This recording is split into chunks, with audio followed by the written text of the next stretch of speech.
So, Pirates of the Caribbean.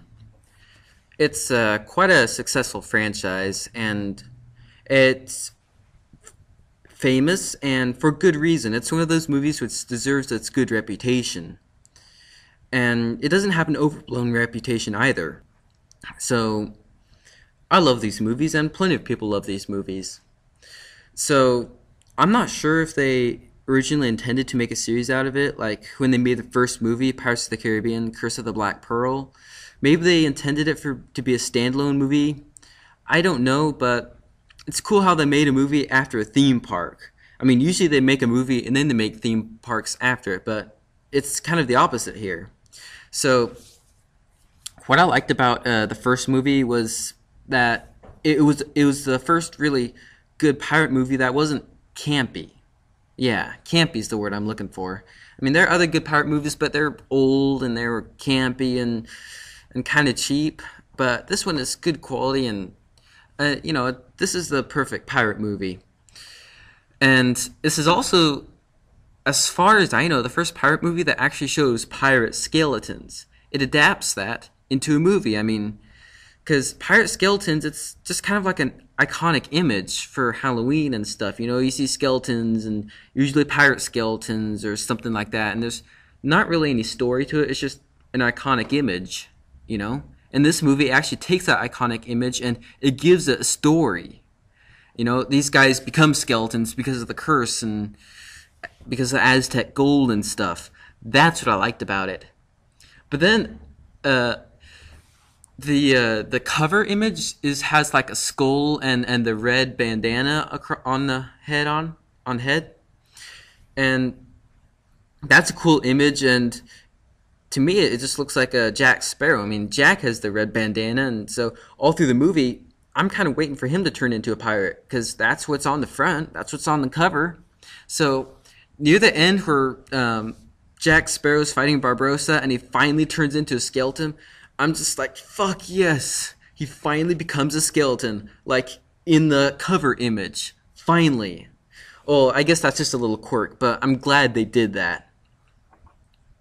I also like the symbolism they did with how Barbarossa, because of the curse, they can't really enjoy food, so he wants to eat an apple, you know, and near the end, he gets shot and he drops the apple on the ground, and that's a really sad scene. Really cool. I like that. And the funny thing is, when they resurrected him in the other movie, he gets to eat his fucking apple. Isn't that cool? Okay. So, I wouldn't have mind if they left him dead, though. I mean, they made the perfect ending for this bad guy, and no, whoop, we're bringing him back. Yeah, we need him some more. Well, because he was more or less mediocre than when we first saw him, but oh well, at least he gets his fucking apple. So, what I liked about the second movie was Davy Jones. They're adapting all this cool pirate legends and stuff, and their version of Davy Jones was perfect. Just perfect. You know, and that's creative with a octopus beard, and I mean that was just the way he should be. I mean, that was cool. And also his crew and stuff. It was just a big load of creativity. So I liked it. And I guess a movie, and then that was, I believe, The Dead Man's Chest. And the third movie was On Stranger's Tides. And they're both tied together, basically, but was still cool. It was a little bit weird, I have to admit. I guess just parts of it was weird, but it still had epicness, like with the last fight when Davy Jones dies and stuff. That was epic. And William Turner becoming the new Dave Jones guy, or whatever they're called. Anyways, that was cool, but still a little bit weird, but it was still good. And also the Kraken.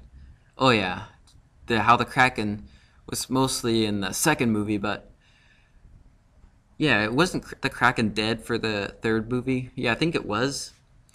Anyways, the third movie was still cool.